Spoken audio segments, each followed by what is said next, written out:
প্রিয় বন্ধুরা, কেমন আছেন? আশা রাখি ভালো। আমি কোরআন শরীফের জটিল জটিল যে আয়াতগুলো আছে, জটিল এবং কঠিন, কংক্রিট যে সমস্ত আয়াতগুলো আমাদের আলেমুলামারা সহজে বলতে চান না, লুকিয়ে রাখা চান, সেই আয়াতগুলো আমি আলোচনা করি। অনেক ভাইরা হয়তো মাইন্ড করতে পারেন, কিন্তু কিছু করার নাই। যেহেতু আমি পৃথিবীর বিভিন্ন ধরনের একজন ছাত্র, হ্যাঁ, আমাকে বলতেই হবে। যতক্ষণ আমার নিঃশ্বাস আছে আমি বলে যাব, বাকি উপরওয়ালার ইচ্ছা। দেখেন কি বলা হয়েছে কোরআনে, আর হুজুর কি বলে। আল্লাহ বলতেছে, তিনি আদি, তিনি অন্ত, তিনি আদি, তিনি অন্ত, তিনি যুগপৎ, তিনি ব্যক্ত ও অব্যক্ত, ব্যক্ত ও অব্যক্ত, এবং তিনি সর্ববিষয়ে সম্যক জ্ঞাত। সূরা হাদিদ আয়াত নম্বর 3। এখানে ব্যক্ত এবং অব্যক্ত কথাটা নিয়ে আমি আলোচনা করব। এই ব্যক্ত মানে কি, যেটা প্রকাশিত, আর অব্যক্ত মানে যেটা গোপন, যার বাংলা অর্থ দাঁড়ায় যে তিনি সাকার এবং নিরাকার। অর্থাৎ এই ব্যক্ত ও অব্যক্ত আরবিতে যা আছে সেটা আছে তিনি আল জাহের আর আল বাতেন। তিনি আল জাহের, তিনি আল বাতেন।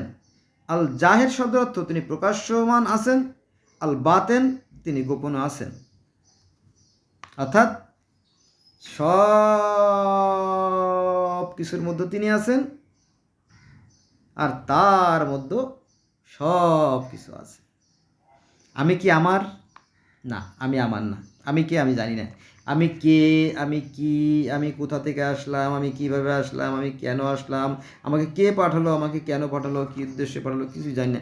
আবার আমি কখন মরে যাব, আমি কি আরও 50 বছর বাঁচবো, নাকি আর 5 বছর বাঁচবো, নাকি 5 মিনিট বাঁচবো, আমি কিছুই জানি না। কিছুই জানি না, শুধু আমাকে কে জানি চালাচ্ছে। আমি কি ভুল বলছি? না, ভুল বলিনি, 100% সঠিক বলছি।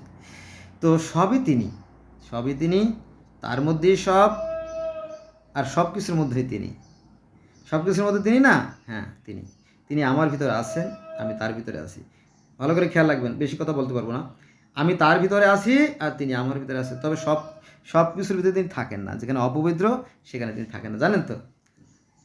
আপনার অন্তরকে বিশুদ্ধ করেন, পবিত্র করেন, দেখবেন তিনি ঠিকই আপনাকে ধরা দেবে। আচ্ছা, অন্য একটা আয়াতে যাই।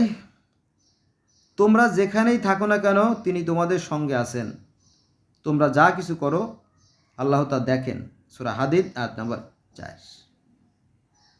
আল্লাহ মানুষের সঙ্গেই থাকেন।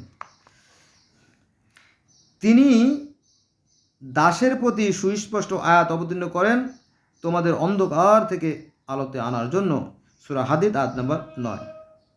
তোমরা যাতে জ্ঞান প্রাপ্ত হও, কিন্তু তোমরা তো জ্ঞান প্রাপ্ত হতে রাজি না। তোমরা তো করো গুমরাহি, ভণ্ডামি করো, সেজন্য তো আল্লাহ দায়ী না।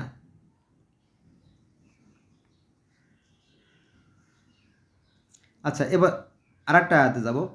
তিনি তোমাদেরকে জ্যোতি দিবেন, জ্যোতি কি দিবেন? জ্যোতি দিবেন, যা দিয়ে তোমরা চলবে। রাতের বেলা আমরা কি করি?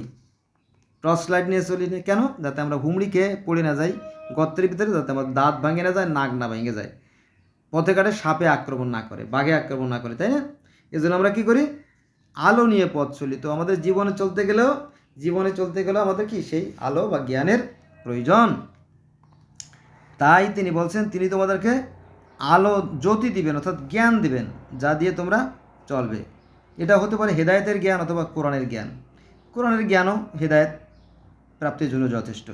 বেশি না, একটা দুইটা, বেশি না, 2 সাইডে আয়াত আপনি আমল করেন তাতেই যথেষ্ট।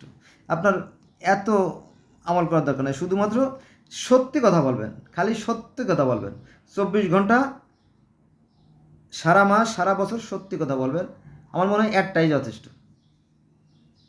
সত্যি কথা বলবেন, সৎ কাজ করবেন, এটাই যথেষ্ট। আচ্ছা, যাক, এটা আছে কোথায়? সূরা হাদিদের 28 নম্বর আয়াতে। এবার আসেন অন্য একটা আয়াতে। এদের অন্তরে আল্লাহ সুদৃঢ় করেছেন বিশ্বাস এবং নিজ জ্যোতি দ্বারা। এই যে জ্যোতি দ্বারা, দেখেন যে আল্লাহ যে জ্যোতি দেন, এটা হচ্ছে জ্ঞানের জ্যোতি, নূর বা আলো যেটা দেন। এই নবী মুহাম্মদ সাল্লাল্লাহু আলাইহি ওয়াসাল্লামকে যে জ্ঞান দিয়েছেন, যে কোরআন দিয়েছেন, এইটাকে বলে কি নবী নিজেই, মানে নবীকে নূরের তৈরি বলে, নবী নিজেই নূর বা নিজেই, আবার কেউ কেউ বলে নিজেই স্বয়ং আল্লাহ। শিয়াদের একদল বলে নিয়ে আল্লাহ, এই নিয়ে নিজেদের মধ্যে ধাক্কা ধাক্কি, ঠেলাঠেলি, মারামারি, কুনি কুপাকুই কত কিছু করে। হ্যাঁ, ঠিক আছে বাবু, করো, এর তোমাদের ব্যাপার আর কি। কিন্তু এখানে জ্ঞানের আলোর কথা বলা হয়েছে। এদের অন্তরে আল্লাহ সুদৃঢ় করেছেন বিশ্বাস এবং নিজ জ্যোতি দ্বারা। নিজের জ্যোতি মানে কি, সেই হেদায়েতের জ্যোতি দ্বারা, জ্ঞান দ্বারা, আলো দ্বারা ওদের শক্তিশালী করেছেন। আরও আছে, এরাই আল্লাহর দল, জেনে রাখো আল্লাহ দলই সফল কাম হবে। এটা আছে সূরা মুজাদালাহ, সূরা মুজাদালাহ আয়াত নম্বর 22। বোঝা গেছে? হ্যাঁ, তো হেদায়েতের জন্য কি দরকার আমাদের? সৎ কাজ, সৎকর্ম, ভালো কাজ করলে আল্লাহ তাদেরকে হেদায়েত দান করবেন। আর যদি আপনি অসৎ কাজ করেন, অন্যায় কাজ করেন, পাপের কাজ করেন, তাহলে আপনি ধ্বংস হয়ে যাবেন। কিয়ামত মতো অপেক্ষা করার দরকার নাই আপনার, পৃথিবীতে হয়ে যাবে, ঘটে যাবে। এই পৃথিবীর থেকে আপনি জান্নাত করে করে নিতে পারেন, আর জাহান্নাম তো এই পৃথিবী থেকে হয়ে যাবে। আপনি মরার সাথে সাথে আপনার আত্মাটা চলে যাবে ইল্লিনে, যদি ভালো আত্মা হয়ে থাকে, আর যদি মন্দ আত্মা হয় চলে যাবে সিজজিনে। কবর আযাবের কথা কোরআনে নাই, এগুলো আলেমদের বানানো গল্প। বন্ধুরা, আজকে এই পর্যন্ত রইল, ভালো থাকবেন সবাই।